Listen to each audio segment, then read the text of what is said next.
তিতা কলা তিতা হলেও ওষুধে ভরপুর হচ্ছে এই করলাতে।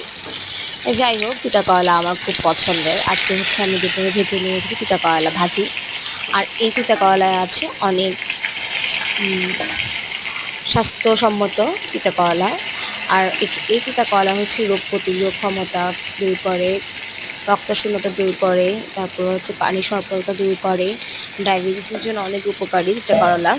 আর এছাড়া হচ্ছে গর্ভবতী মহিলারাও যেটা না খেলেই চলে, কারণ এটা একটু সমস্যা হতে পারে গর্ভবতী মহিলাদের জন্য।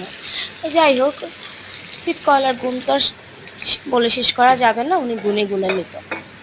তো হচ্ছে আমার খুব পছন্দের, কারণ হচ্ছে আমি তিতা করলা যেভাবে হোক, সে আলু দিয়ে কুচি করে হোক বা গোল করে চাকা করে হোক বা ডালের সাথে শুক্তো দিয়ে হোক, আমার খুব পছন্দের।